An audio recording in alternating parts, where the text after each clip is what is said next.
Hello students, welcome to Recitals in-Depth, April 2024 by Vajiram Ravi.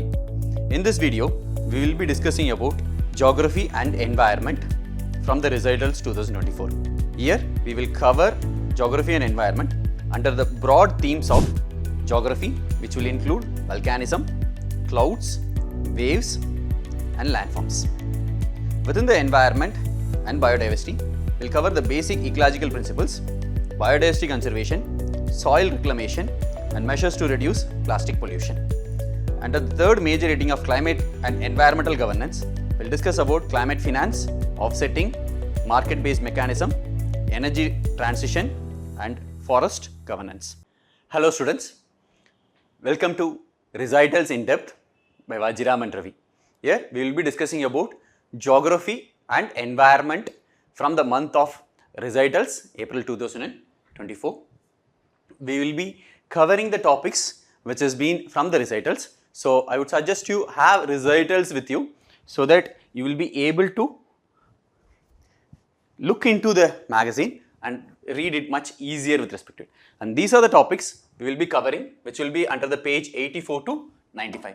As it says, recitals in depth, the approach that we will be taking is, for each and every topic that we go, we will see background informations or associated informations or relevant informations which are required for a clarity and its understanding. So this is we will do at first. For most of the topics we will be doing, some of the topics are very simple, very straightforward, where what is required alone will be discussed, right? Second, what we will do is, like, though the topics have been given, we have covered under major theme areas as you have seen in the introduction part, right? So we will go according to the major introduction. Couple of topics, for an example, with respect to Arthur triangle and depression, interact, right, and volcanic vortex rings have been covered in world map reading itself. So those areas are not been again taken. Similarly, species in news, the geographical location has been covered in the world map reading and India map reading. Starting with the major theme area under geography, we will start with respect to soils, and the topic that we will be discussing about is about the usage of bacto-lime, gypsum for soil reclamation. But as the background information, we will be discussing about what is acid soils, what is saline and what is alkaline soil. See, soil, when you take into consideration, the soil has been as one major factor, what we call as soil formation.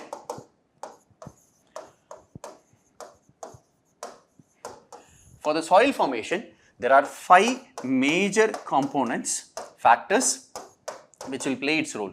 What we call as CLORPT, keep it as a code, which will stand for climate, organisms, biological organisms, relief, in another word topography, P stands for parent material and T stands for time. As you do know, these 5 factors influence, interact and lead to formation of soil. Different kinds of soils are formed because of the different kinds of interaction which takes place within the 5 factors.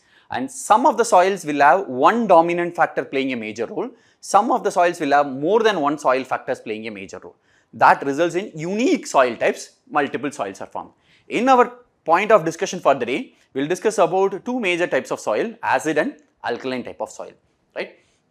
And the major factor again will be taken into consideration will be climate.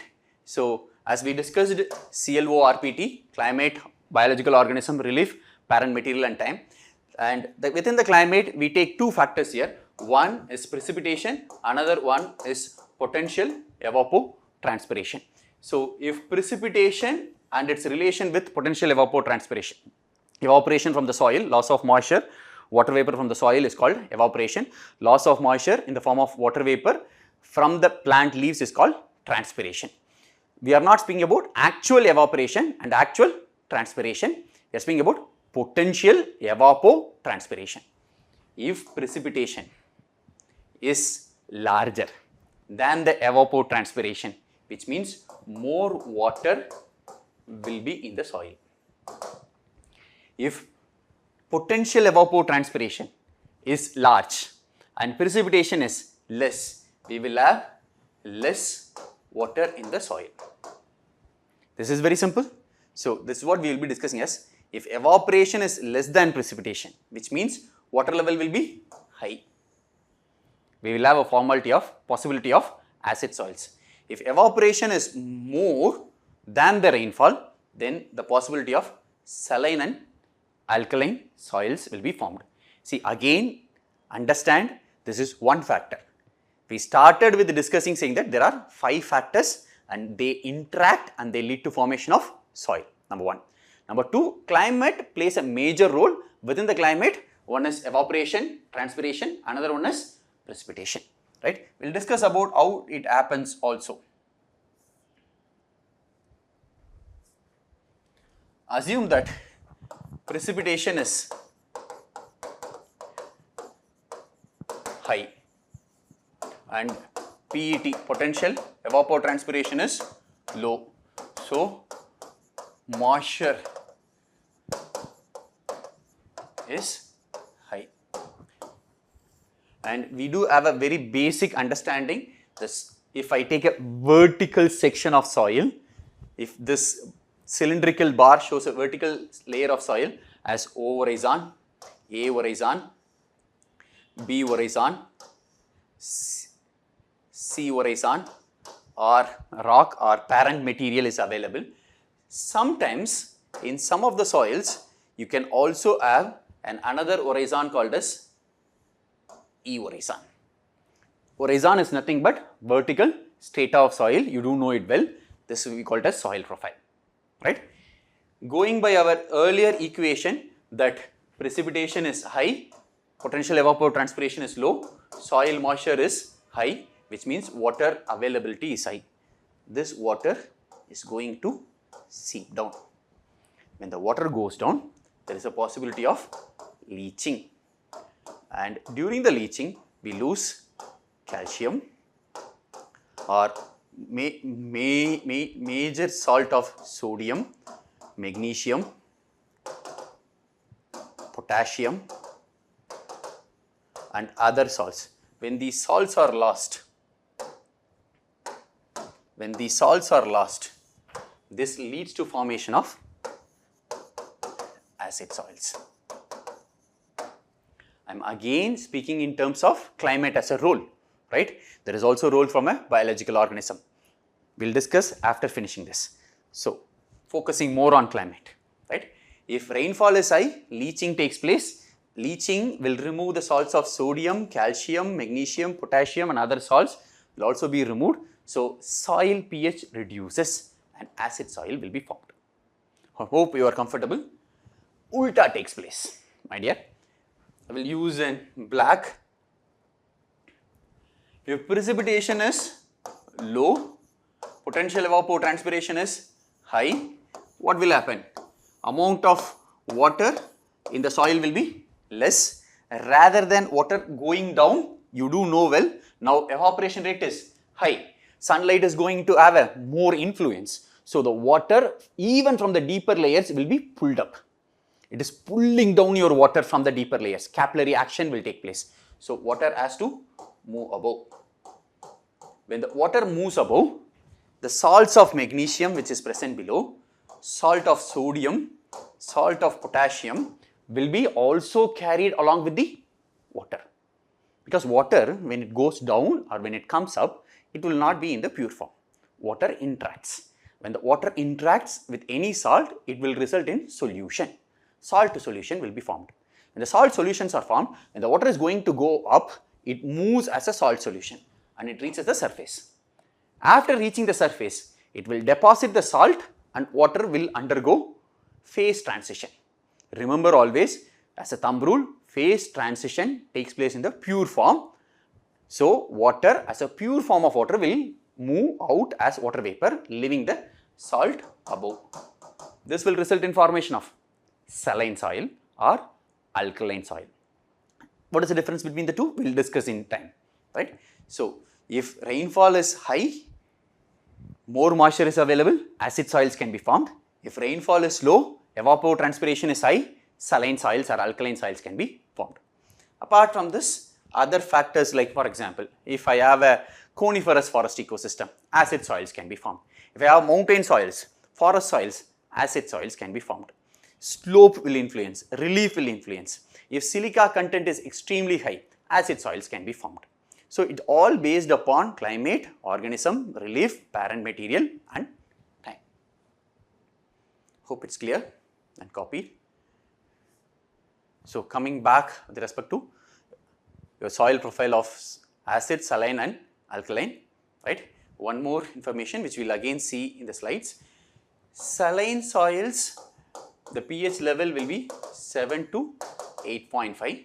Alkaline soils, pH more than 8.5. Acid soils less than 7. Simplest way to explain or differentiate between the three. Hope copied. And this is India's soil profile when it comes to acid soils. See, as we said in the introduction in respect to climate, I need more moisture, less evaporation. The more moisture will be available in the southwestern part of India. In the adjoining regions of windward side of Western Ghats, I will have high amount of rainfall, soils can be acidic. Northeastern part of India, high rainfall, less evapotranspiration, so more possibility of acid soils. The mountain regions, northern part of India, where coniferous ecosystems can be present, evapotranspiration will be less because of the latitude and the cold climate, acid soils will be there. So, acid soils are prevalent in the humid southwestern, northeastern and Himalayan. Correlate with the last discussion with high rainfall or high precipitation and low potential evapotranspiration. So, humid tropical regions which are subjected to severe weathering, you have a high rainfall, water goes in, physical weathering takes place, biological weathering takes place, chemical weathering takes place, high amount of weathering which will induce it. Just for the mains perspective, understand we do have 142 million hectare of arable lands. Arable lands means agricultural cultivable lands are called by the word arable lands. You can do agriculture there. Out of which 48, 1/3 of Indian soils have been largely affected by acid nature, right? And you take the northeastern part of India, 95% of the soils are. So, when it comes to geography, when you have been writing the mains, you can give the facts. One, second, draw a map of India and you can shade the portions with respect to the regions and you can speak about the profile. So, your answers, mains answers will also look good. Effects of soil acidity. See, basically what will they do is like they will lead to two things. One is aluminum toxicity and another one is manganese toxicity. Because of the increase of these two toxicity that is being taking place, it will affect agriculture to the greater extreme. So, it will have toxic effects, number one. Nutrient will not be balanced, nutrient becomes imbalanced. When the nutrient is imbalanced, agriculture production will reduce. When agriculture production reduces, agriculture productivity will reduce. If productivity reduces, production and productivity reduces, what will happen to the yield to the farmer? What will happen to the income to the farmer? That will also reduce. Combined with all other factors. So, the disparity between the occupations of primary sector and tertiary sector will further become distant. So, nutrient imbalance will take place, microbial activity will reduce. Obviously, all this will reduce crop productivity. This you will have to look from two angles, one is prelims and mains. I can give you as a consider the following statement and this points can be given as choosing the prelims or for the mains point of view. So, what are the minerals? Calcium, magnesium, phosphorus, nitrogen, boron, molybdenum. These are the salts we said which will be pulled down. They won't be present in O horizon, where your agriculture crops grows in O horizon, not in B horizon. The roots cannot penetrate deeper to the A horizon, not to the E horizon and B horizon, right? So, retards biological activity at root zone. Because the root is not well grown, water stress will become extremely high. You don't have nutrient imbalance has been taking place, you don't have enough amount of water, microbial activity is also reduced, soil is also having less fertility, toxic effects are increasing, crop productivity will reduce, this will affect the farmer. Again, these are basic background informations.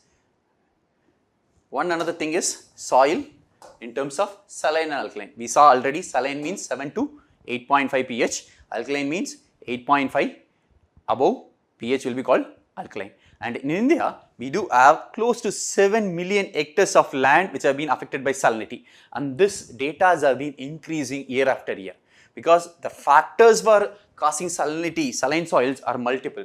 One, parent material will cause salinity.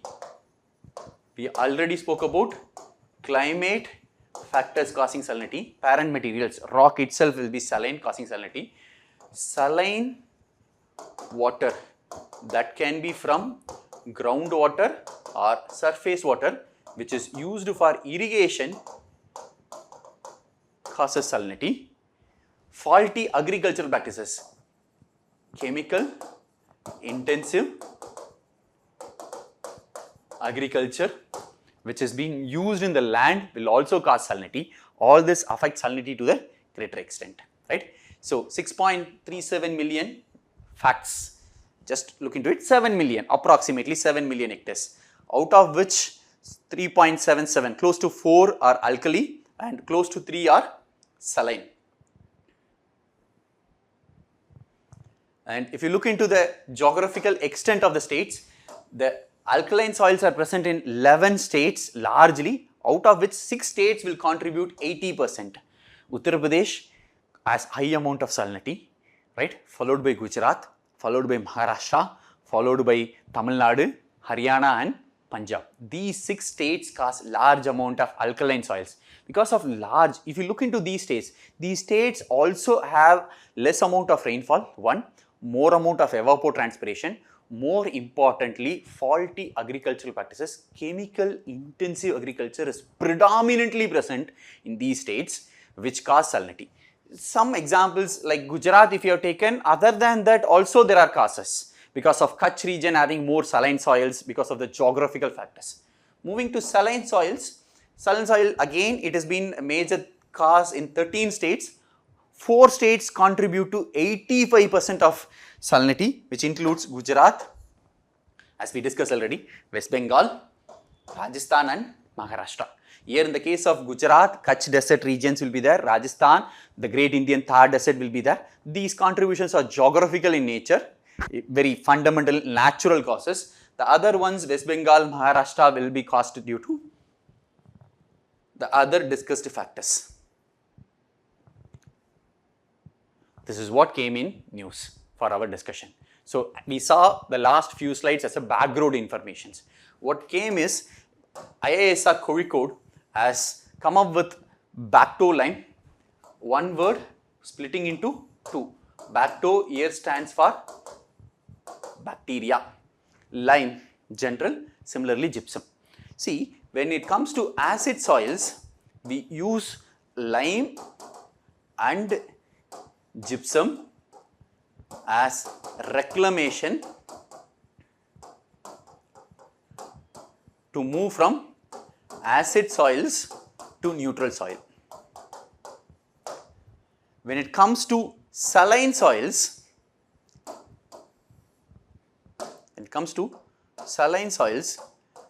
we use gypsum to move from alkaline soils to neutral soils. The catch, there is another catch here, lime is used to change the acid content to neutral. You apply more lime, acid content, lime will give you some amount of more alkalinity. So you can use it only in acid soils. This will increase the salt proportion, so you will come to neutral. In saline soils and alkaline soils, if you put lime, salt content will further increase. So we use lime only in acid soils for reclamation. Gypsum is used in both.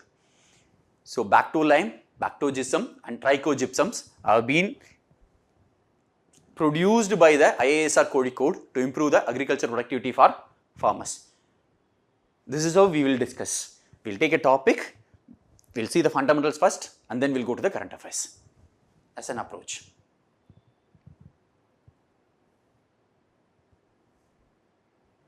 Moving to the second topic, one another thing before I start.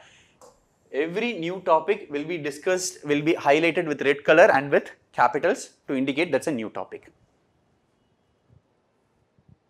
Right?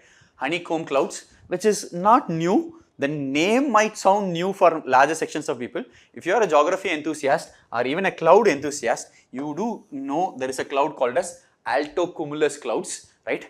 The other name of altocumulus clouds is honeycomb clouds. That is because in the image you will be able to see this has been like small white or grey patches will be present, which is composed of some small structures. They are small, they are regularly spaced. You can see the space between them, right? And they are having a hexagonal shaped clouds. So it is also been called as honeycomb clouds. It plays a major role with respect to the earth climatic factors and also with respect to the role it plays in terms of clean air present in the earth atmosphere. It plays a major role with respect to the atmospheric oceanic interactions that has been taking place on the earth in terms of it is formed wherever there is an uprising, air mass has been taking place. When the air rises above, you will also be able to find honeycomb clouds. Go one after the other. It is a mid-level clouds, which means 2 km to 6 km in height, white or grey in patches, small regularly spaced interconnected cloud cells of hexagonal shape. Next time you walk out with your friends or your family members, if you see an altocumulus clouds, start explaining to them, they will have an awe impression on you, and you will also do a simple revision of what clouds are. Right? Moving on to the third topic, which is swell waves. There are three kinds of waves we would have studied in earlier time periods, right? So we are going to compare swell waves with respect to normal waves what we see in ocean. We will also compare with respect to the tsunami kind of a waves, because swell waves are not normal waves, swell waves are not tsunami waves. First, very clear for the prelim point of view. Second, the swell waves are largely present with respect to the Kerala part, which we see regularly. So the shades of blue is being tried to show with respect to the wave-like structure. Number one, what happens is, just a second. So factors influencing will be there, right? You will have high wind speed is required for any wave to be created, wind duration, and we call it as fetch. Fetch is nothing but we use a common word, fetch the water. Right? So you go inside, you will have utensils, you fetch the water and come back. Likewise, when a wind travels across the oceans, because of the influence of the wind influences or wind interacts with the ocean, atmospheric interaction with the water body. So this area will be called as fetch. For example, a cyclone has been formed, like the recent cyclone which hit on the West Bengal coast, or there is a huge amount of wind factors. Or in the western part of the world, tornadoes, cyclones, all this takes place with hurricanes. They will have interaction with the water body. So that area of interaction we call it as fetch. If the wind is going to move in a particular direction, the water will also move along the directions. If the wind moves in the direction, water moves along the directions. This fetch influences the movement of water from one place to another. So we will have an influence from wind speed, wind duration, and also the fetch that will be taking place. This is common for all the waves that has been created. Then how it is different from one another? See, swell waves are long wavelength, right? And generated by distinct weather systems and storms, something like cyclones, hurricanes, tornadoes. So they are even the long presence of wind systems which has been blowing from the southern Indian Ocean into Indian regions. So this have a great influence with respect to it. They cover long distance. Swell waves travel across long distance in the ocean, but the waves that you see in the seashore, if you are from the coastal part of the country, any state you come from, you would have seen the waves which originate very closely towards the shore and hit the shore, dissipate, move back, again the waves initiate, come. These are short distance ones, whereas swell waves are long distance one which will originate for a deeper distance across the oceans, they does not lose the energy. If they lose the energy, what will happen is the uniformity of the waves will be lost. The stability of the waves will be lost. So they don't lose the energy. So smooth and consistent appearance will be there when they reach the shore, and they can travel for thousands of kilometers across the oceans.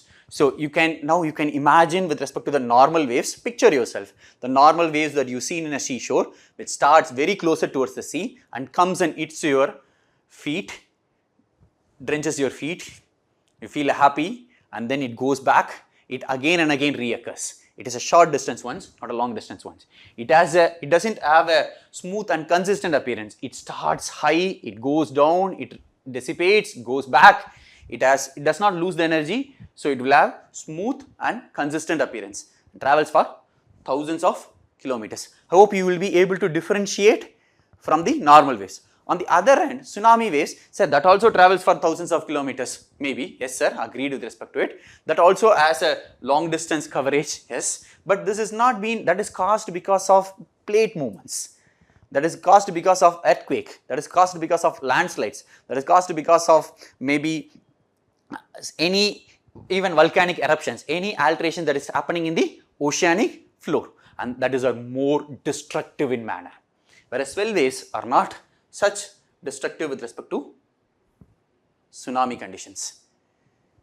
So factors affecting the size of the swell waves: wind speed, the greater the wind speed, larger the waves; wind duration, longer the wind blows, larger the waves; fetch, the greater the distance the wind travels over open water, larger the wave. And swell waves in India for both prelims and mains in Kerala witnessed with respect to swells as a result of strong winds in the southern part of Indian Ocean, right? When the ocean swell is generated, waves can travel and reach the coast in 2 to 3 days. See, again one difference from tsunami. Tsunami doesn't take 2 to 3 days to reach it. Here this one consistently moves over a time period, travel for thousands of kilometers and reach the coast in 2 or 3 days of a time. Whereas tsunami can appear much quicker with respect to it. So I hope we have a clear understanding of what is swell, how it is differentiated from the other two as well.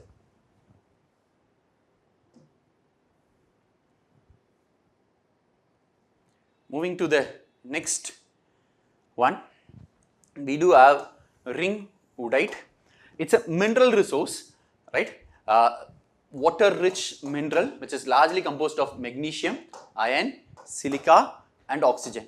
What the geologist has recently found is there is a reservoir of a huge quantity of water 700 kilometers beneath the surface of the soil, which means they are present in the mantle, right? The rock is called as ringwoodite, which is 3 times the volume of waters available in the ocean, right? And this is an aquifer. This is a place where the rocks have been present, and this will be able to absorb the water. For example, you will be able to see the crust. The green indicates the surface of the soil, lithosphere, and the blue indicates the hydrosphere. And you do have the crust where you can also see the plates that has been subducting over.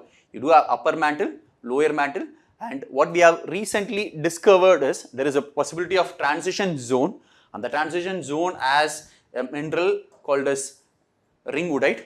It's possibly hydrous, which has a huge possibility to have a huge quantity of water, and this water has the ability to be 3 times as the amount of water present on the surface. See, the theory of the clarity to see how the water would have went inside the mantle and this much amount of water is present inside the mantle is not clearly been explained. Where there is a possibility of 2 ways. One, when there is a origin and evolution of the earth has been taken place from the cosmic dust to the earth formation, that time period itself water would have been formed. That is one possibility of theory. Second possibility theory states it there is a water rich meteorite would have been had an impact, or a meteorite impact would have happened. The water would have been because of the meteoritic impact, the water would have been collected and stored in the mantle regions. That's another possible theory puts across, right? All these are theories. I hope the theories are not required. Just because if a question pops in how it would have been, we spoke about the theories. That's the only thing. Second factor to discuss is if this much amount of water, it again creates a sense of scientific intellectual discussion on the origin of earth, what mantle will have, how does it goes on, and it requires large study. For us, ringwoodite, a mineral, and it has a huge possibility of having large quantity of water.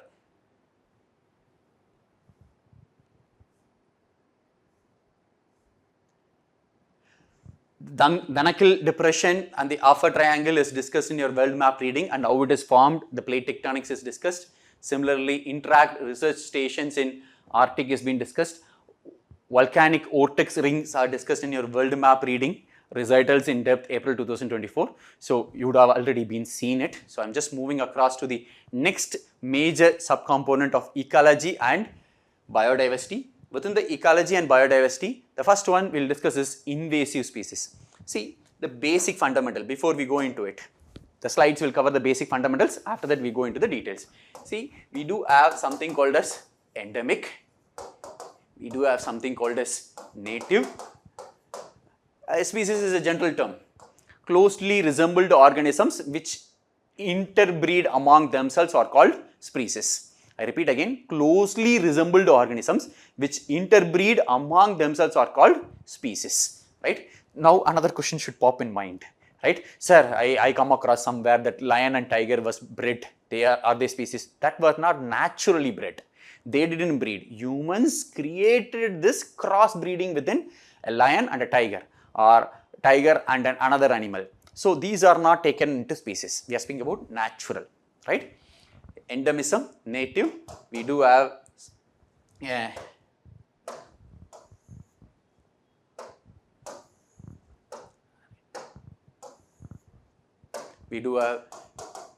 alien species, we do have invasive species,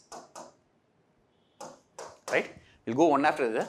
Endemic means restricted to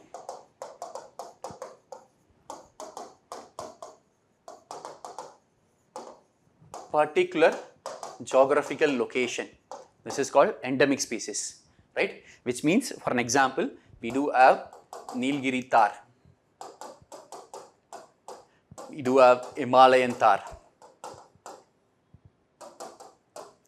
Nilgiri tar is present only in the Nilgiri trijunction of 3 states of Karnataka, Tamil Nadu and Kerala. We don't have Nilgiri tar even in Maharashtra, Goa or Tapi Valley of Gujarat. In all these places, Western Ghats prevails. But Nilgiri tar is present only in the Nilgiri biosphere regions and surrounding regions of Kerala, Karnataka and Tamil Nadu. They are not present in any other part in the world. That is endemism. Himalayan tar is present only in the Himalayan regions, endemism. Native and endemism differs from a thin line here. They are not restricted to one geographical location, but they are native to the regions. They are spread in multiple locations. They are not restricted to a particular geographical location. For example, neem tree is native to India. Teak. We speak about certain species which is native to India, which may also be present in the similar latitude zones in Myanmar, in Indonesia. So these are native, right? They are specific to the geographical location, naturally present. Alien means they are not naturally present in the regions, they are introduced. For an example, eucalyptus was not native to India. You can see eucalyptus largely in multiple zones. If Punjab and Haryana largely practices eucalyptus to reduce the waterlogging. Eucalyptus is largely practiced in the other end like Andhra Pradesh regions and Telangana for paper industries. Eucalyptus is largely cultivated with respect to hill stations of Western Ghats or Northeast. These are introduced species, not native to India. You can see pines in southern part of India in Western Ghats regions. They are not native to India, they are introduced into India. Water hyacinth, the lake water bodies of almost all the countries today have water hyacinth that is introduced into India. After a good rain, hopefully La Nina will come and a good amount of rainfall, as the IMD was speaking about, more than average. Post rain, you will be able to see a big snail entering into your spaces, which is an African snail, which is not native to India, which has entered into India. Our native species are lost. So aliens are non-native to the location. Invasive. Here it comes. alien species is different, invasive is different. What we get is, what is the problematic one is invasive alien species. I differentiated these two because the discussion topic is going to speak about cheetal in Andaman and Nicobar Islands. They are not invasive alien species, or whether they are invasive or not. So, we will take certain definitions from CBD, Convention on Biological Diversity, Wildlife Protection Act. We will see the legal provisions also, and then we will go on. Because the last 3 years, if you have seen the prelims, very subtly the legal provisions of Wildlife Protection Act has been asked in the UPSC prelims. So, our discussions will go with respect to clarity of the topic and also prelims and mains all the time, right. So, I hope we are comfortable with respect to what is endemic, native and alien. We will discuss about invasive with 2 theories. Before that, invasive species, 2 definitions. One is Convention on Biological Diversity. They say invasive species can occur in all taxonomic groups, or in other words, it can be present in all groups that can include plant, in simpler words, that can be an animal, that can be a microorganism, which can be present in land, which can be present in water, surface water like rivers, lakes, ponds, tanks, or oceanic waters, estuaries, tides, any place. So, in any ecosystems, in all taxonomical groups, they can be present, including animals, plants, fungi, microorganisms in all types of ecosystems, right. So, this second, the definition goes on. They are introduced or spread outside their natural past or present distribution. If it is a natural distribution, I am naturally present in the region, either the past distribution or the present distribution, then we do not call it invasive. So, if your mind goes somewhere and asks the question, cheetah is reintroduced. Cheetahs are naturally present in India in the past till 1952. So, we are not speaking about that. That is the reintroduction of the native species. Hope it has been clear. Rhinos would have been reintroduced into Uttar Pradesh. Rhinos has been reintroduced into Bihar. Rhinos have been reintroduced into multiple places within Assam, introduced into West Bengal. Those are not invasive. They are reintroduction of a native species which had a past distribution. Are we clear with respect to it? So, it says that outside their natural, either the past distribution or the present distribution, and it should threaten biological diversity. Invasive alien species has 2 major impacts. We will discuss again. One, the impact is on the ecosystem. The impact is on the human health. It affects in 2 possible ways. This is Convention on Biological Diversity's definition. The second definition we are going to take is much more important because of 2 reasons. Many states in the country have come up with policy action or framework programs to eliminate invasive alien species. Many states have come across in the recent last couple of years. One. Second is Wildlife Protection Act 1972 has been amended in 2023, and in that amendment, the definition of invasive alien species is introduced. The way to eliminate the invasive alien species is being introduced in the Act. So, it gives the legal provision for what is recognizing the invasive alien species and eliminating the invasive alien species. So, it is more important for the present preliminary, upcoming preliminary and the mains point of view, right. Invasive alien species. Wildlife, WPA stands for Wildlife Protection Act of India, right. And invasive section 2 within the 16A of the Act states that a species of animal or a plant which is non-native to India. That's why we kept saying about native and non-native, endemism, all those things, whose introduction or spread may threaten or adversely affect wildlife and its habitat. Some examples of animals we said, African snail, African catfish, or plants like Prosopis is a plant, Parthenium is a plant, Lantana camera is a plant, Prosopis, Lantana camera, Parthenium, water hyacinth, African catfish, African snail. So, All this you would have seen, almost the plants, if you have a good interaction with the environment and the surroundings, if you are not from a concrete jungles of the city all your life, just Google the names, you will be able to, oh, this is one. The name might be new, but you would have seen the plant, right? So this is what Wildlife Protection Act defines, and it says it can regulate or prohibit, either regulate or prohibit the import of the material, trade the material, possession or proliferation of invasive alien species which creates a threat, right? Before this, how the provisions were made? The state forest departments always have to make programs to eliminate the invasive alien species from the respective states by the department policy actions. We did not have, we have been doing for a longer time period, almost all the states does it, right? But now it gives more legal provisions, more tooth. That is 62A. 62A subsection 2 states it authorizes director or any officer to seize or dispose, including destruction of species by notification, right? This is for the preliminary point of view. Understanding is sufficient. Characteristics. Common characteristics of invasive alien species. Invasive alien species. If you go to Convention on Biological Diversity, they give an abbreviation of invasive alien species as IAS, right? Common characteristics of invasive alien species includes they will have a high reproduction. See, I'll just write it down with respect to the natural factors. Our natural species will have low reproduction. They grow slower. They are not efficient in nutrition. What do you mean by dispersal? Seed will get dispersed. Pollens will be dispersed. The materials of spores sometimes, if it is a primitive plant, we do have spores, not seeds. The spores will be dispersed. And this dispersion is huge. It can spread for a longer time period and it has more viability. But our native species will have low dispersing ability.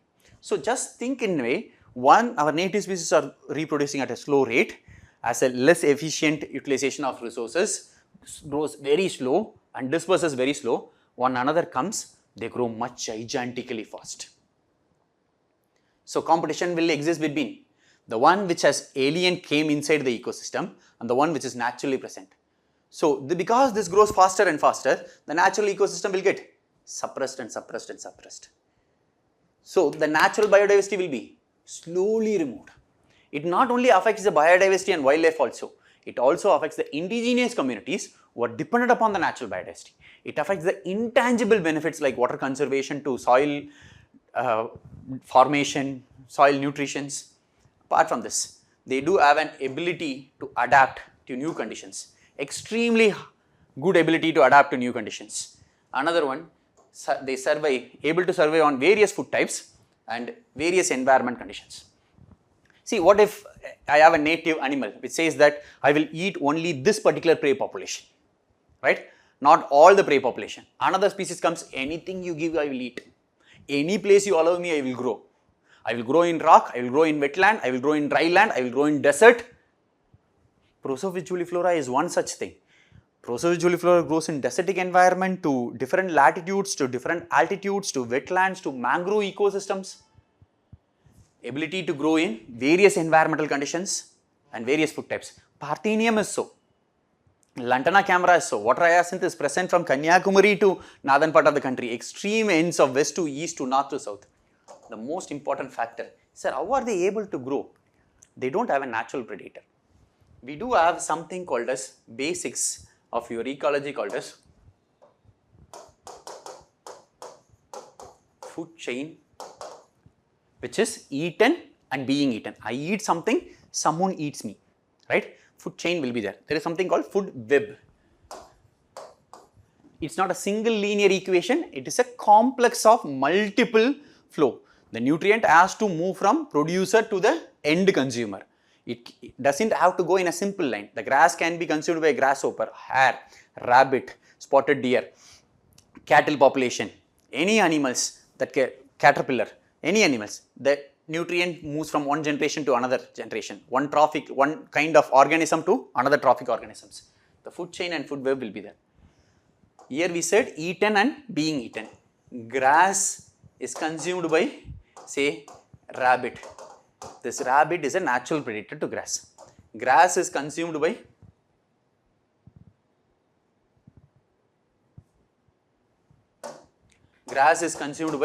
spotted deer. The spotted deer is a natural predator to grass. Spotted deer is consumed by a tiger, by a leopard, by cheetah, by any carnivore. So these are natural predator to spotted deer. It is not one singular equation. If I put one single equation, food chain, multiple equations, it will be food web, right? So these carnivores will become natural predator to spotted deer, and spotted deer becomes here a prey. That is what food chain, eaten and being eaten and being eaten. It will go again and again as chain reactions, right? The invasive species do not have, or there is an absence of natural predator. Because there is no natural predator, what will happen? My growth is high, my proliferation is high, my population increases and increases and increases.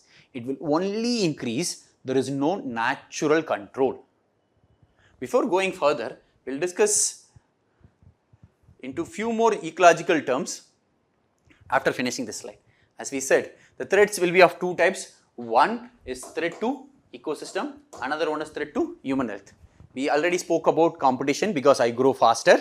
You understand the qualities, characters, you will understand this. Predation, disease transmission from the invasive species to native population. It disrupts the ecosystem because you grow much faster, you will have a high amount of growth and development, you consume the nutrients high, the other species doesn't have the ability to consume. Hybridization with native species. So if it gets hybridized, the native genetic characters, genetic pool will be lost. Disruption of the food web. Some examples to the threats to human health. For example, Parthenium is a leading cause of asthma or respiratory disorders in many places. We have another species, as is not native, I will write the scientific name, Acacia auriculaformis, which again both Parthenium and the Acacia auriculaformis pollens are cause of asthma and respiratory disorders. There are studies that are conducted in various parts of the country. For example, in Bangalore, these plants pollens are one of the major source for asthma, bronchitis and respiratory disorders. So it also affects human health. Parthenium even create skin rashes, allergic.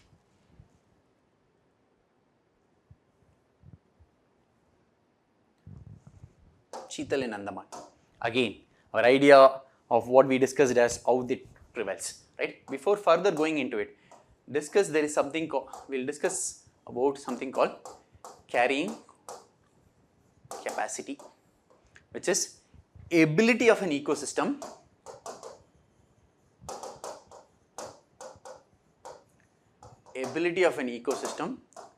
to support the biodiversity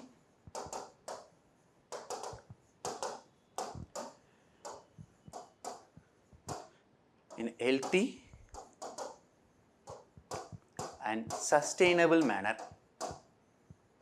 What we call as carrying capacity. I wait till you take it down.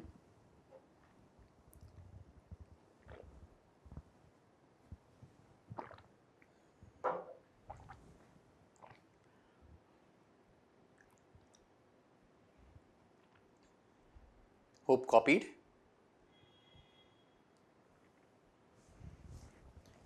Second thing is basics of ecology, what we called as ecological pyramid. We have something called producer, we have someone's called herbivore, carnivore, they are called as tertiary carnivore or top carnivores. Why it is put in a pyramid? Their population numbers will be high. This is slightly less and slightly less. So population of producers has to be high, then only I can support herbivore population. Herbivore population should be lesser than producer but more than carnivore. Then only carnivore will be supported. Carnivore population, this herbivore is going to support the carnivore and also the top carnivore. Sir, what if it becomes ulta? For an example,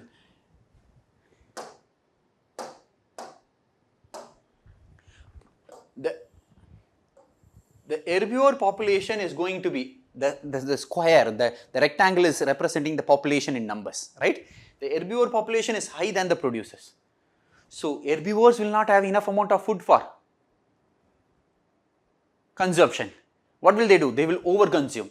When they overconsume, the plants will slowly get taken away from the ecosystems and this land will become completely degraded. Overgrazing will take place. Anything overexploited will collapse the ecosystem.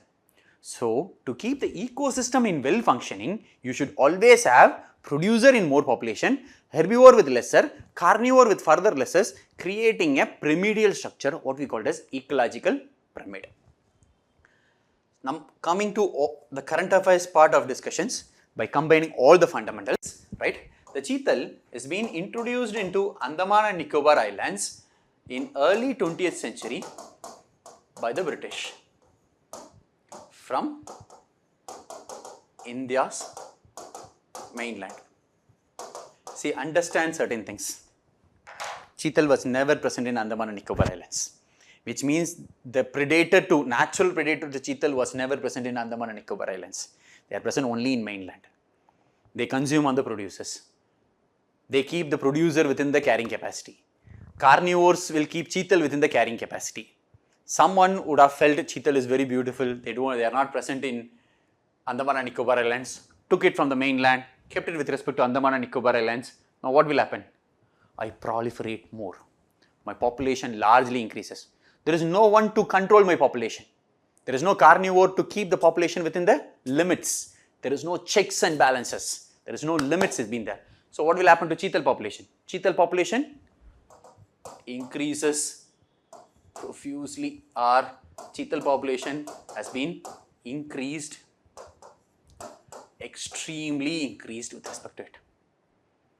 So it will collapse the entire ecosystem, one.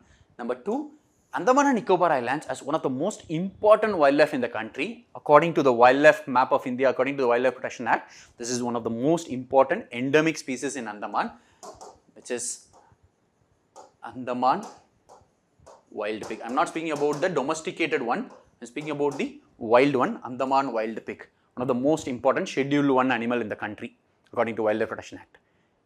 Now the cheetal comes and consumes the producer populations. So Andaman wild pig does not have the enough amount of food materials for its consumption. So Andaman wild pig food is reduced. At the same time, I am eaten by a natural predator. My population is declining like anything. On the other hand, cheetal population is increasing. That's a major issue which we have been seeing in the wildlife arena for last few decades. Recently, the news came because we have asked for the help of Wildlife Institute of India, Wildlife Institute of India, WII, which is located in Dehradun, UK, Uttarakhand, right, to study and to find the solutions, right. Whether it will be an invasive species, non-native species, right, just going back to clarify it, what does Wildlife Protection Act of India says? Which is not native to India will be invasive species. Cheetal is native to India. Hope you get that.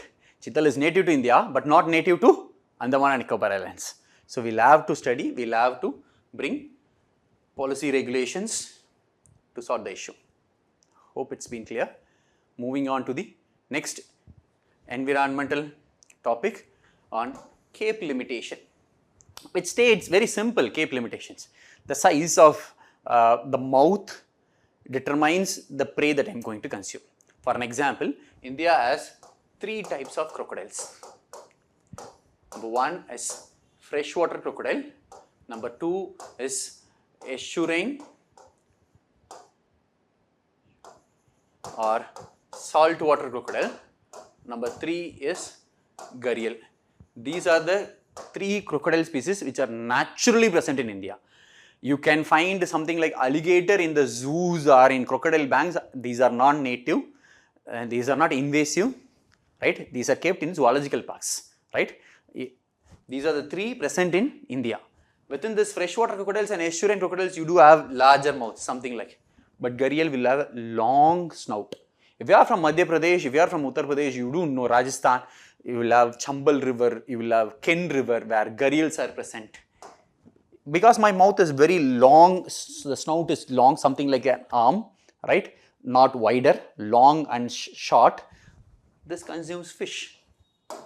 This can consume large bodied animals like even herbivores, even a cheetah, right? So there is a huge variation. Cape limitation speaks about the thing. Predator can eat the prey which fit into their mouth. I can't eat beyond what is not fitting in their mouth, right? It indicates the predator and prey interactions. Also, what has been seen is like an evolutionary thing, Charles Darwin, right? So, I love this guy, right? Charles Darwin's evolution very clearly pictures with respect to it. One idea is to avoid from getting predated. What will the prey will do? See, your mouth size is this much. If I become larger in size, I can't be consumed by you. So, as a prey will try to become larger to escape from the predator. Predator will try to evolve also. So, it speaks about evolution of its prey and predator. It speaks about the interactions which has been taking place. It speaks about the ecological interactions.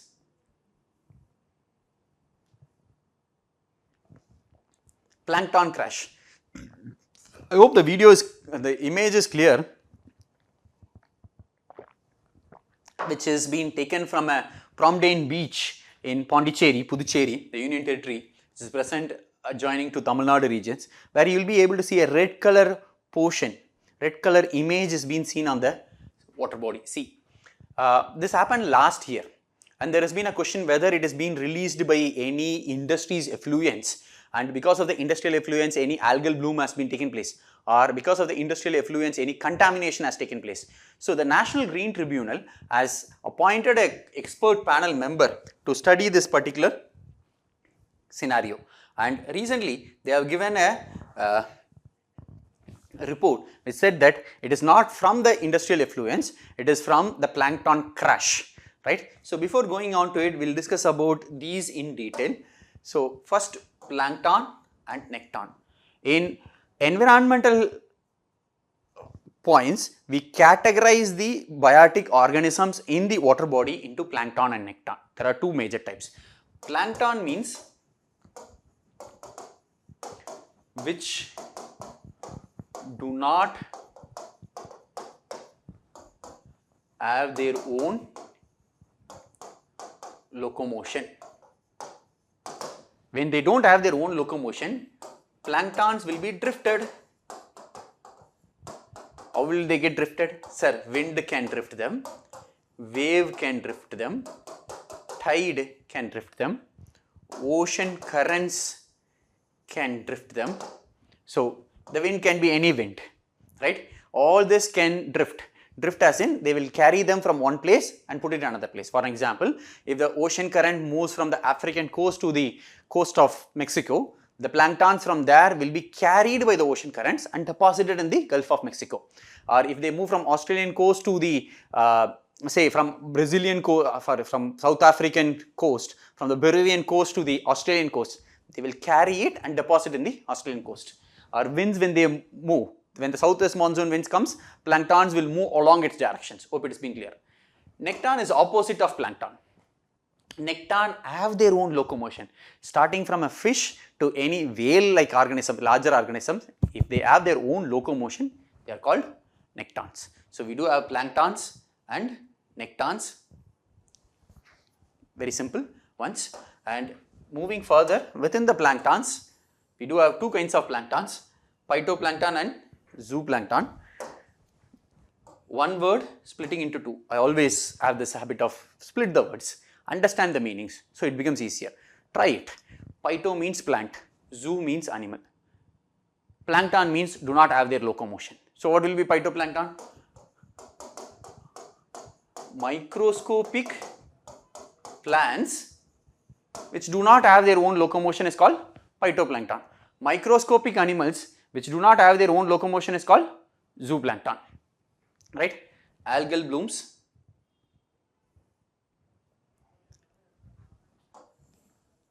algal blooms. Algal bloom is nothing but the growth of algae is enormously taking place. Maybe if you have been traveling on the road, today it is being more evident in all the parts of the country as well. A small water body will be there at the surface of the water, green color algae will be present at the surface. This we call it as algal bloom. Large proliferation of algae at the surface of the water body, we call it as algal bloom. Eutrophications will also cause because of algal bloom, right? And how does the algal bloom takes place? Consider this is a water body in simpler sense, and the blue color will indicate the water level that is being present with respect to the regions, right? If there are additions of two materials, one is nitrogen, another one is phosphorus, if they are added into the water body, maybe from anywhere, natural or anthropogenic sources, then there is a possibility of both the plants growing in the base of the lake or any water body will grow. At the same times, the algae will start to grow on the surface of the water. The moment the algae grows on the completely on the surface of the water, it blocks the incoming sunlight. It blocks the dissolved oxygen, penetration of dissolved oxygen. When the incoming sunlight is blocked and dissolved oxygen is blocked, the plants growing in the surface of the soil will die. This we called as eutrophication and its impact. So when nitrogen and phosphorus increases, algal blooms takes place at the surface, incoming sunlight into the water body is blocked, diffusion of oxygen is blocked, so the plants and the animals which are present will be dead. When this happens, right, the biodiversity will also be lost. Second, we have red tide and harmful algal bloom. Red tide is a misnomer. The image that we have seen in the earlier slide is a red tide. In the earlier time periods, people, when they saw red color water bodies in the seashore and tide influence has been taking place regularly, people thought tide, because of the tide, something red has brought into the ecosystem and that has destroyed the biodiversity of the region. So they called red tide. It is not always associated with red color. It can be red, it can be green, it can be bluish, it can be orange, it can be multiple colors. So red is not the only color. Second is, it has no relationship with the tide. The relationship is as simple as we discussed. Phytoplanktons, they grow when nitrogen and phosphorus is high, they cover the entire ecosystems, block the incoming sunlight and the diffusion of oxygen, that kills the biodiversity. This is what happens with respect to the scenarios, right? So red tide is a misnomer and the correct choice of word is harmful algal bloom. But here is one additional point will come. Harmful algal bloom. How it is harmful, sir? This algae will release some chemicals which is toxin. The toxin will kill the plant. The toxin will kill the animal. So such are called harmful algal blooms. This is fundamentals. Now coming to the current affairs part, what we have seen is there is a plankton called as Noctiluca scintillans, right, which is largely present in the place where they bloomed, algal bloom has been taken place. When there has been a crash, the moment there has been a large amount of collapse has been taking place, they released a red color, pigment, and the red color pigment has led to the color change in the Pondicherry beach. This is plankton crash. Moving to the next environment topic, we do have Baobab trees, are also called as upside down trees. See, this tree you would have seen with respect to huge, large trunk will be there, plenty of trunk will be there, and at the top very small bushy appearance of few leaves alone will be there. So we call it as an upside down tree or Baobab tree. These have been present, the natural distribution is present with respect to Africa, Madagascar and Australia. We do have 9 species of Baobab tree, where 6 is present with respect to Madagascar, 2 in Africa and 1 in Australia. The one to note is people think of Baobab tree of Africa, sometimes miss it out as Madagascar, which is also part of African continent but as a small island which has the highest biodiversity, largely miss out Australia. So to point out, Australia also has Baobab trees, right? So this one is deciduous. What do you mean by deciduous? Shed the leaves and remain leafless for a period of time in a year. That can be a day or a week or 10 days. They shed the leaf and remain leafless. Remain leafless for a period of time in a year. That is called deciduous. Small to large with broad trunk and compact tops. In the trunk they show vast quantities of water growing in dry regions. They can grow up to 100 feet, some 20 feet to 100 feet tall, and this is the uniqueness. They grow for 3,000 years, they live for 3,000 years. Just a parallel thought, the one which is living for 70 years or 80 years or 90 years or even at rare cases 100 and plus years are considered to be the superior species, and this one lives for 3,000 years. And we call ourselves a 6th sense and these are 5 sense.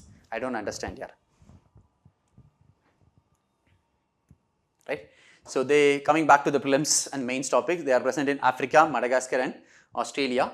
We do have a society called as Global Society for Preservation of Baobabs and Mangroves has launched an initiative to revive the Madagascar Baobab tree species. We said they have the highest biodiversity, 6 species are present there, right? Add a unique feature, we do have it in India. This is possibly would have entered into India during between 10th to 17th century, when the local Islamic rulers have recruited some of the African soldiers, likely through these African soldiers the trees would have entered into India, and they have been present in the Dhar district of Madhya Pradesh. And with respect to it, we do have thousands of Baobab trees, and here in local language it will be called as Kusrani Imli, right, which is native to Africa, not native to India, right, not native to India, right. Here you understand the native and non-native. Sir, now will it be invasive?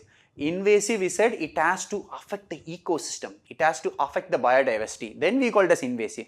Here in this case it is not invasive because it is not affecting the ecosystems. If it affects the ecosystem, we put the invasive. I hope you have been able to connect the earlier topic with the present topic, right? One, right. Second, there has been some news came with respect to it, relocation of these trees, where the people, local tribes protested against relocation of these trees. Then it came into the government purview. Now the trees have been placed under Biodiversity Act. So any commercial use of the tree is prohibited because the Biodiversity Act gives you that provision. Now if the tree has to be relocated or tree has to be used for commercial purposes, then it is the permission can be given only by State Biodiversity Board. Madhya Pradesh has also filed for a GI tag for the Baobab trees, which is present in Dhar district of Madhya Pradesh. It is not native, it is introduced in 10th and 17th century. With regarding to invasive, it should be a threat to the ecosystem and humans. The next one, Paro Statement. Paro is a place we discussed in world map reading also, which is present in the western part of Bhutan, where Paro Valley and Paro River goes into it. Paro Statement speaks about one particular thing, sustainable finance for tiger landscapes with respect to it. It focuses on tiger conservation. We did have 10 signatories starting from India, Bangladesh, Bhutan, right? After that, China. We do have Nepal within the south neighbors of India. After that, if you move further with respect to it, we do have Malaysia, Thailand, Vietnam, Cambodia, and one another, Kazakhstan.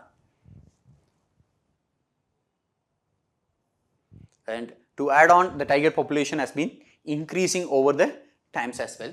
And India is going to be the big brother of tiger conservation. India has the largest population of tigers, natural, native, wild tigers in the world. Moving on to the third major area of environmental and climate governance. So we'll start with the topic of green credit program, but the fundamentals to the green credit program will start from 3 major things. because we will be discussing two topics which requires the fundamental. One is climate financing.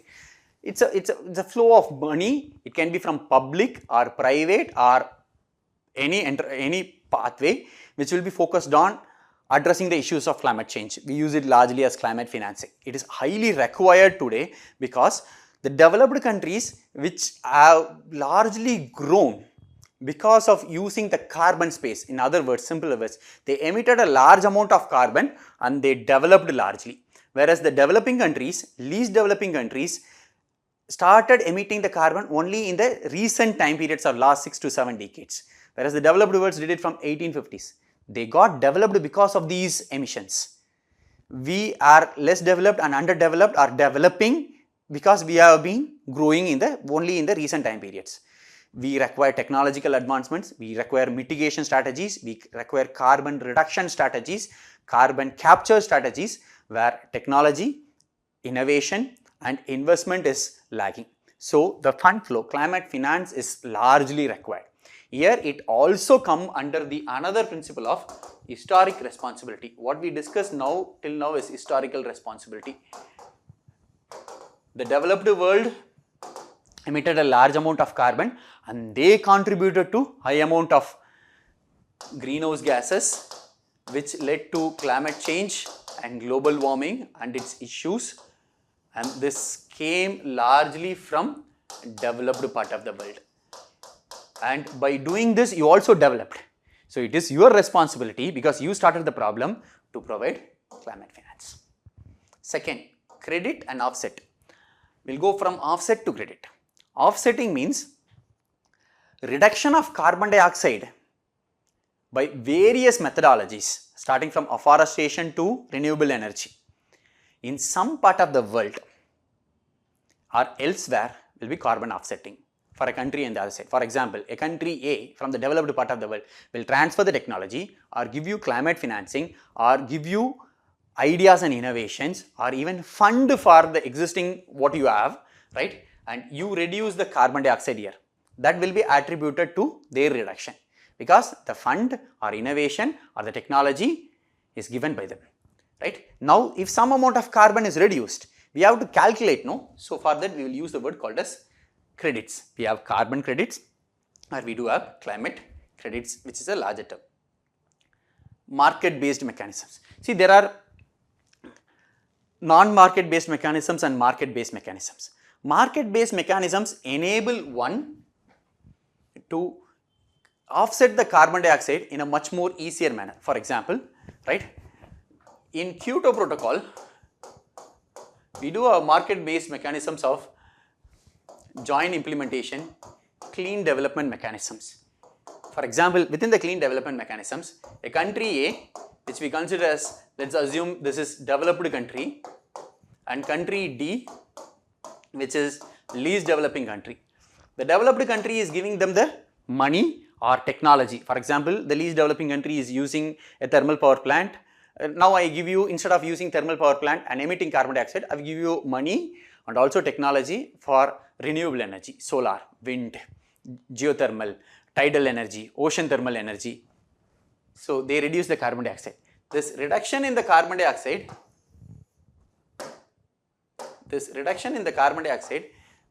through CDM will be given to this A country, right? So this is market based mechanisms. I have to reduce, I as a country has to reduce my carbon emissions. I am unable to reduce my emissions within my area because the population requires a large amount of usage of carbon. So what I do is, like, I already have limited my ability to reduce. So I give the technology to someone, they can reduce it. It is basically basics of economics, right? So it can cost effectively reduce greenhouse emissions in the least developing countries. Correlate with respect to the example that we have taken. Transfer of technology to the developing and least developing countries. Greenhouse gas emission is same regardless of where they are reduced. Because if greenhouse gases is being emitted from one part of the world, that goes across the world and it creates climate change impacts across the world. So you reduce in some part of the world, it gives you uniform, it fosters sustainable development and also encourage participation in climate action from public and private. I hope market-based mechanisms are clear. Coming further, again, our topic is to discuss about green credit program. We discussed about climate financing. We discussed about credit and offsetting. We discussed about market-based mechanisms. We'll discuss about one more thing, life. After that, we'll go to green credit program. Life, mission life is being introduced by our Honorable Prime Minister in COP26, United Nations Convention Framework to Climate Change in 2021 in Glasgow by our Honorable Prime Minister, right? And Mission Life is a global mass movement. India is leading the global mass movement. The idea is to persuade, is to push the individual and through community action to have a very sustainable consumption based activity. So we come up with respect to P3 model, which is pro planet people, lifestyle for the people, for the planet, lifestyle of the planet, for the planet and by the planet. And how does it works? This works on a three prolonged strategies. The strategy will include now, first one is like, we'll try to reduce the demand. How will you try to reduce the demand? Nudge the individuals to reduce your consumptions, to practice simple and effective environmental friendly actions. It can be switching off the light, not consuming more, not buying large amount of materials which you don't require, or buying a good quality product, reducing the e-waste, reducing the sewage waste, waste that has been produced, converting the waste into menus from the kitchen waste, kitchen gardens. By multiple ways you will be able to reduce your demand. Once the demand is reduced, automatically what should happen? Supply has to reduce. It will enable the industries and markets to respond. If you say I will go only through renewable energy product, the industry has to shift to renewable energy. If I have to go for only green energy sources, green cosmetics, green textiles, the industry has to shift towards it. So people's demand will be changed. By changing the people's demand, supply will be changed. Once that also happens, it's easy now. Policy will be changed. So you take the three-pronged strategy by reducing the demand, asking the industries to stand with respect to change their supply and change the policy framework. Coming to green credit. The green credit is again introduced by the Honorable Prime Minister in the recent United Nations Framework Convention on Climate Change COP28 in United Arab Emirates, right? So it's a finance connected with respect to all the theme areas that we discussed: climate finance, carbon offsetting, market-based mechanisms, life, right? It's a finance aimed at promoting environmentally sustainable projects. So the finance will be given by loan or bond or any financial instruments that will support the environmental actions. That can be renewable energy, energy efficiency, pollution control, sustainable agriculture, any ways to put it across. Your financial interest will undertake the projects that reduce the ecological footprint.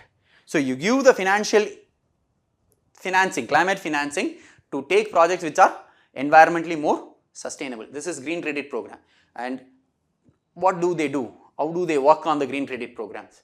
So the green credit program, as discussed, it's launched by the Honorable Prime Minister of India in COP28 under the Mission Life. We have identified 8 environmental activities, and these environmental activities, 8 activities, will be introduced through phases. In the first phase, we are introducing 2 activities, and the next phase will be taking the other 6 activities in phased manner. Objective is to establish a mechanism which could earn incentives in the form of green credit. Once you get the credit, which means finance comes, offsetting is being done. Once offsetting is done to market-based mechanisms, so we'll get the credit. I'll just move certain slides above to say how we are connecting.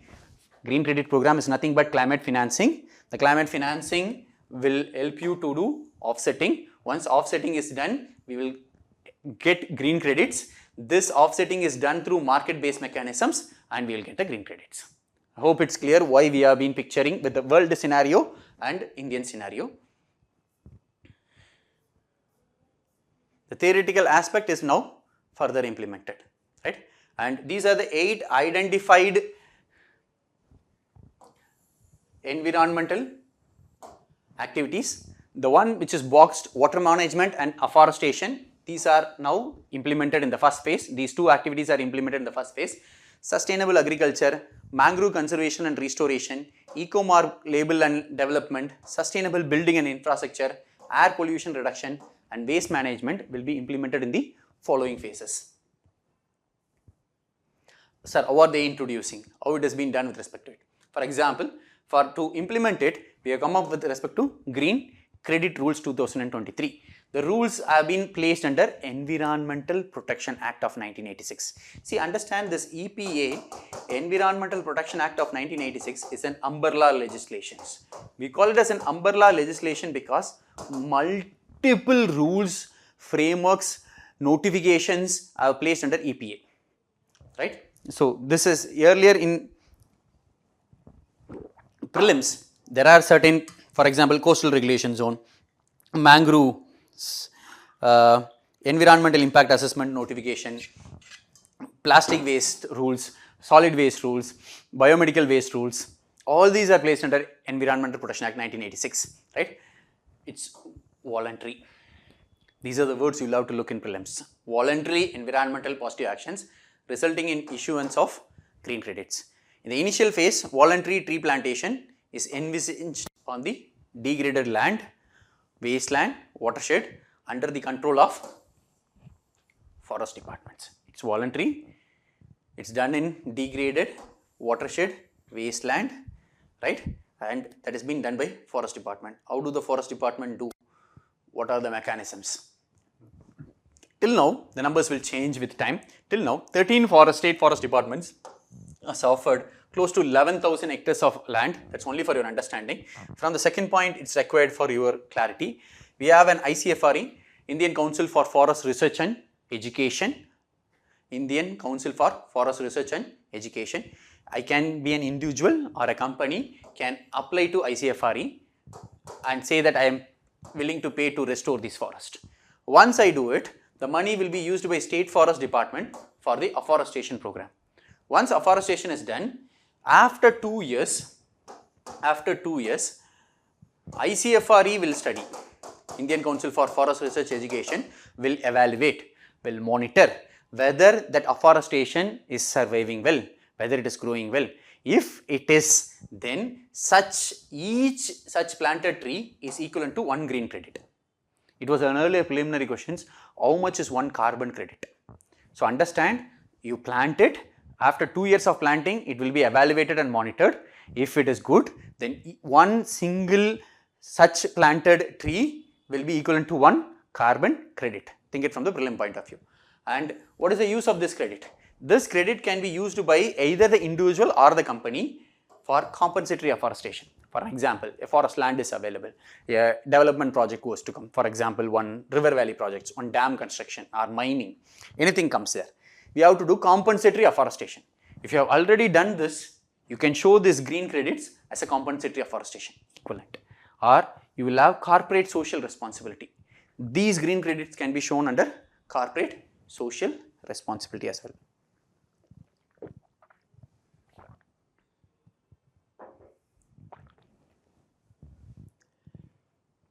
Green credit benefits. 1. Market-based mechanisms. I don't have to explain. I hope you're clear. It can be tradable and it can be traded on domestic market platform. Can also be used to get carbon credit.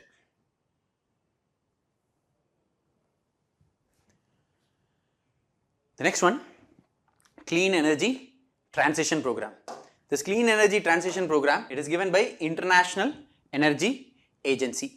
It came in news because they have published their annual report 2023 International Energy Agency. Just about the International Energy Agency, they come up with respect to the idea of International Energy Agency is to have energy sources and technologies that produce the power with minimal environmental impact, particularly with low or no emissions of greenhouse gas and pollutions. That's the idea of the report, right? Addressing the climate change, reducing air pollution and sustainable development. So it can come through solar energy, wind energy, hydropower, geothermal or biomass energy, ocean thermal energy, all the kinds that we already discussed, right? It will again be an idea for energy transition, carbon offsetting, carbon credit,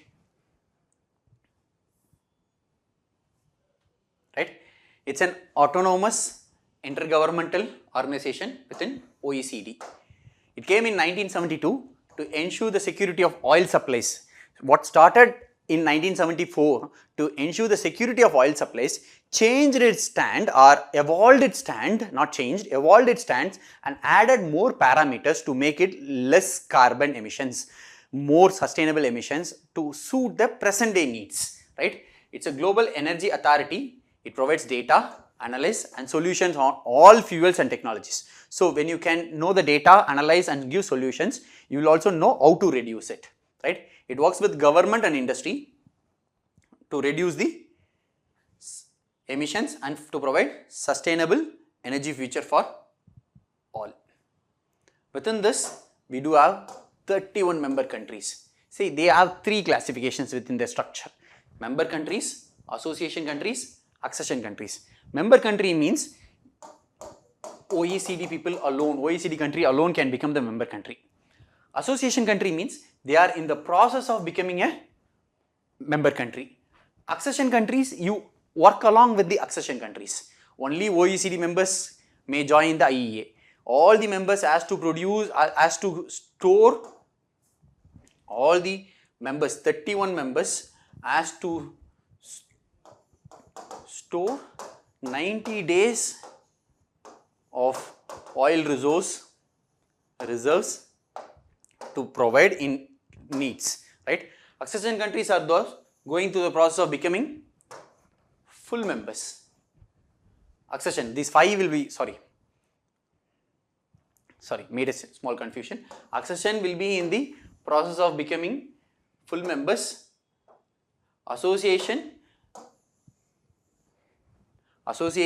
countries are associated with International Energy Agency and work along with them.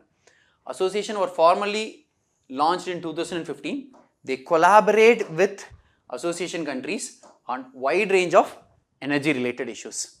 India became an associate member in 2017. India is one of the 13 association countries. Just from the preliminary point of view, very clear with respect to it, India is not a member country. India is not an accession country, which in the process of becoming a member country. India is an association country. They work along with association countries and enable them. For example, India, before we go further, net zero. We'll speak about it and we'll speak about what is the report speaks about. We do have a concept called as net zero, right? We spoke within the report, within the International Energy Agency. Before going into what does the report speaks about, we'll see some more fundamentals and we'll go into the report, right? Net zero emissions are net zero, which means whatever the emissions, right? When all the emissions released by human activities, anthropogenic activities are counterbalanced by removing the carbon from atmosphere, that is called net zero, right? This can be done by 2 possible ways. One, conventional mitigation strategies. Human emissions should be close to zero. You go completely green sources. The emissions have been largely, carbon emissions has been largely reduced. This is one possibility. Second possibility is, if the emissions have been taking place, remove the emissions. Carbon capture can be done. Afforestation can be done, right? Capture of carbon by technological advancements can be done. These are the 2 ways that it can be done. And how is net zero in the international arena currently? In Paris Agreement, it has been agreed that net zero has to be achieved to limit global warming. And when to do it and what did they discuss? You have to limit the carbon emissions, you will have to limit the warming within the 2 degrees Celsius, ideally within 1.5 degrees Celsius. So, under Paris Agreement, countries agreed to limit warming well below 2 degrees Celsius and ideally within 1.5 degrees Celsius. Limiting warming to 1.5 degrees Celsius, if you have to do it, you have to achieve net zero by 2050. Only if you achieve net zero by 2050, you will be able to limit the warming by 1.5 degrees Celsius. Understand, it is not required all the countries has to reach net zero by 2050. Why? Sir, historical responsibility will come. Someone emits high amount of carbon, someone emits low amount of carbon. The largest emitter of carbon, the most developed country who is able to do it, the capacity which they have to achieve net zero even more quicker than 2050. Some can even reach the net zero slightly later, right? Keep this in mind, we are going to discuss in the next slide. Net zero time frame, right? This does not suggest all the country need to reach net zero at the same time. The chances of limiting warming of 1.5 degrees Celsius depends how soon the highest emitter reach the net zero, right? It is based upon equity related consideration. The historical responsibility will come, right? Equality in per capita emissions will come. Capacity to act. So the wealthier, higher emitting countries has to reduce the emissions. Once they reduce the emissions, then we achieve net zero. Once we achieve net zero, we will be able to limit the global warming by 1.5 degrees Celsius. I don't have to tell you what is global warming because you have been experiencing in the last few months, and the heat wave is extremely harsh throughout the country and throughout the world, right? And second important factor, just understand, this is only for your understanding. When we say net zero, we are speaking about reducing the CO2 emissions. But CO2 is one of the greenhouse gas. We have other greenhouse gases. The greenhouse gases are also categorized as short-lived greenhouse gases, right, or long-lived gases. For example, some of the gases like methane, nitrous oxide, fluorous oxides, all this will be there, right? Some of the gases like carbon dioxide will be there. So what are we taking into consideration? Carbon dioxide or greenhouse gas? Both. The time frame is different for carbon dioxide and the time frame is different for greenhouse gas. The reason is, for example, in case of methane and nitrous oxide, it comes from agriculture. It comes from livestock. How do you achieve net zero from agriculture and livestock, which is very natural process to put it across? So different time frames have been provided. But ideally, it should be the best way to go on as a comprehensive net zero plan, to reach as quicker. The last slide is only the food for thought. Coming back to the prelims, right? Net zero targets has been given by close to 90 plus countries as given net zero targets, and Bhutan is the first country to get the net zero, and India's net zero, India vision to net zero by 2070, and this is what we discussed already. Not all countries has to achieve the net zero by the same timeline. The wealthiest country, the highest emitter, the historical responsibility, the capacity, the more contributed to greenhouse gas has to reach it much quicker. And if you look into it, India is also the country which has fulfilled the promises which has delivered to Paris Agreement, National Action Plan on Climate Change,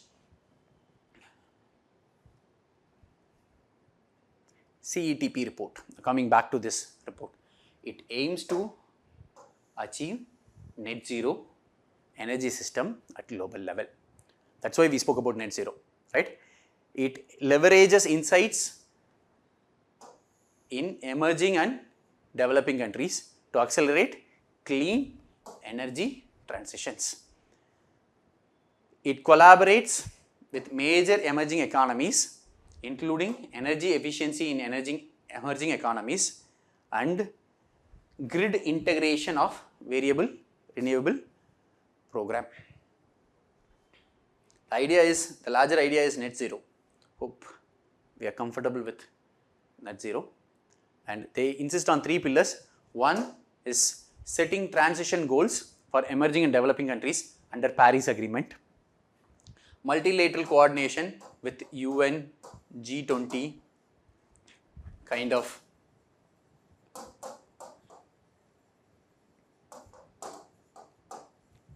countries.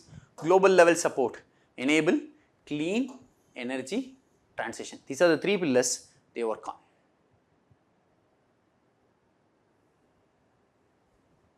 And India and CETP, right? Being an association country, they work in with respect to commitments, support countries in terms of practical actions to decouple the growth in greenhouse gas emissions. CETP also provided policy support with Ministry of Renewable Energy for rooftop solar energy PV and also with respect to bioenergy and biofuels.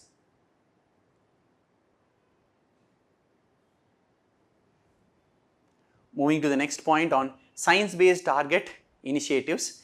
It's a non-profit. When it comes to preliminary point of view, know that whether it is an intergovernmental organization or UN organization or non-governmental organization.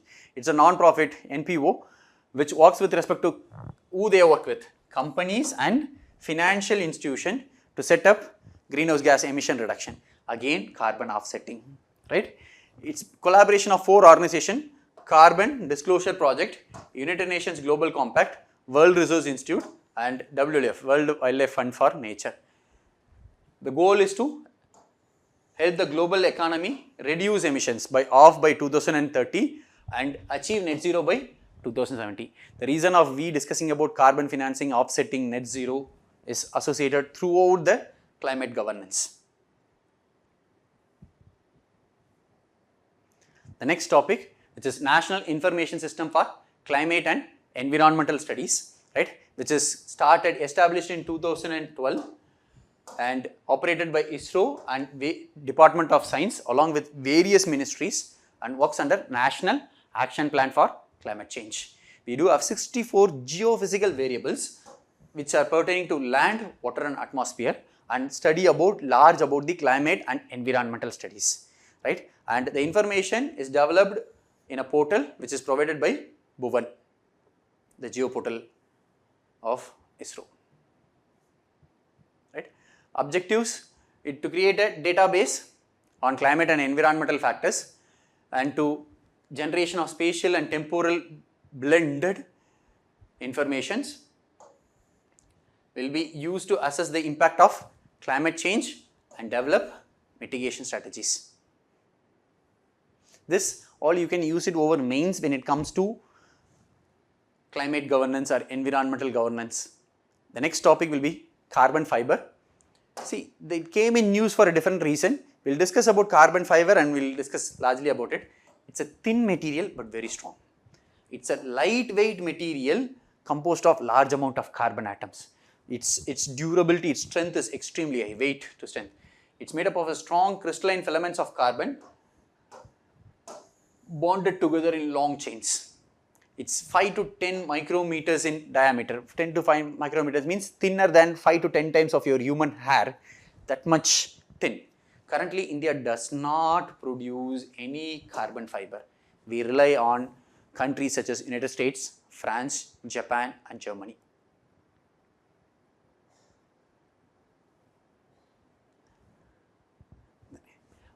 Jumping within the topic, jumping slightly, we do have a carbon tax issued by the European Union which comes under the topic of CBAM, Carbon Border Adjustment Mechanisms. Understand, they use a terminology called as carbon leakage. What do you mean by carbon leakage is, in a developed part of the world, the environmental standards are so high where you cannot establish some industries and emit large amount of carbon or greenhouse gases. They have to fulfill the rules. To evade these standards and to come up with respect to a more sustainable production, some companies establish industries in least developing countries. There the standards are very less and they emit unsustainably, they produce the goods unsustainably. After that, they import the materials into Europe. To avoid this, this is what Europe states. To avoid this, Europe states we are placing a carbon tax on the products such as steel, alloy and metal products. European Union carbon tax will be applied on it under the carbon border adjustment mechanism. They say by this we will reduce the carbon leakage because 25 to 35% of percentage will be applied as a carbon tax. So the price will increase. So you will not evade to produce it in another unsustainable mechanisms. You will produce in a way that which is more sustainable, that industry, that company will produce the material, steel or alloy or any metals in a more sustainable manner so that emissions will be less, environmental impact will also be less. This is the idea they put across and a level playing field will be produced. But on the other side, India gets it to a disadvantage because India is has a high market for steel export. Right? And India has been challenging it, even India told we will take it to WTO. And India also told, now this is one side, our exports will be affected, because if they put 35% towards the impact, then our export market will be affected, we will be at the losing side, according to certain reports, right? And India also has told, we are planning to produce carbon fiber in response to EU carbon tax. How it will be advantageous? See, you do have a large amount of industries which require more sustainable product, more durable product, thin but heavy, stronger products. At the same time, you are not producing anything. You are dependent upon the Europe, you are dependent upon Western world to produce it. You are import dependent. When we start producing it, our import dependence will reduce. Our local market will have self-sufficiency in product. Carbon fibers have exceptional strength to weight ratio, ideal for wide range of applications. We can use it in aerospace component, we can use it in aerospace component, drone, automobile parts, fire resistance and building materials. Replace metals in various manufacturing process with lighter and more durable products. Strengthening high-tech industries, which India has been coming across. In 2020, we came up with respect to National Technical Textiles Missions, which requires carbon fiber, which will also be produced, will also reduce import dependence. So India is coming up with respect to producing at a local level, and this will give all these advantages from the mains point of view and the prelim point of view, more importantly mains. Next one, Global Forest Watch. This one is an online platform, right? This one is an online platform, open for all, open source, right? And free and simple to use. Anyone can go into it and then can regularly, in a real-time, near real-time monitoring process, you can check how much amount of forest area is being changing, how it is undergoing with respect to the changes.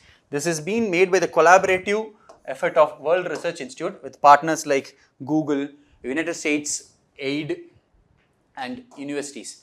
Most of the data is compiled by University of Maryland researchers. So what is the advantage? If by any chance any place deforestation takes place or afforestation is taking place, growth is taking place, all this can be found. And recently the report said India has lost close to 2.3 million hectares of tree cover since 2000, in the last 20 plus years. Between 2000 to 2022, the report also speaks about saying that India emitted 51 million tons of carbon dioxide, and India has also captured 151 million tons of carbon dioxide. You emitted 51, but you captured 141. So another 90 million tons of carbon dioxide we saved, we sequestrated with respect to it, right? And it said 60% of all tree cover loss take place in 5 states, which includes Assam, Mizoram, Arunachal Pradesh, Nagaland and Manipur. All the 5 states contributed, all the 5 states witnessed 60% of tree cover loss, which is coming from the northeastern part of India. The average loss within the country by the states will be 66,000 hectares. That's what they say with respect to it, whereas these states have much more higher. Going into the next topic, where sustainable hydrogel has been there, right? We will discuss about the basic fundamentals of plastics and then we'll go on to the detail. Whereas microplastics, similarly we do have nanoplastics. If it is less than 5 millimeter in length, we call them as microplastics. Nanoplastics is even more smaller, under nanometers, then we will call it as nanoplastics. 2 types of microplastics will be there, primary microplastics, secondary microplastics. These primary microplastics have been released by anthropogenic sources or human sources. Secondary microplastics are generated from already emitted sources.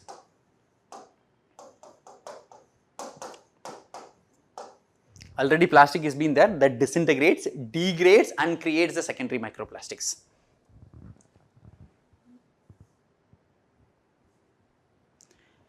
Indian Institute of Science, Bengaluru, right, has come up with a sustainable hydrogel that can remove microplastics from water. In the recent time periods, you would have come across there is a presence of microplastics in drinking water, packaged drinking water, microplastics in food, microplastics in human bloodstream. That's a large amount of things. It has entered largely into the human food web consumption. one way or the other, whereas this plays a major role from removing it, right? It consists of this sustainable hydrogel has 3 polymer layers, right?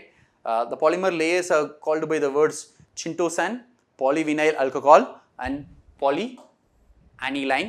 They are intertwined together, making an interpenetrating polymer network, what they call as IPN architecture, interpenetrating polymer network. This unique can bind with the contaminants and degrade them using UV light irradiation.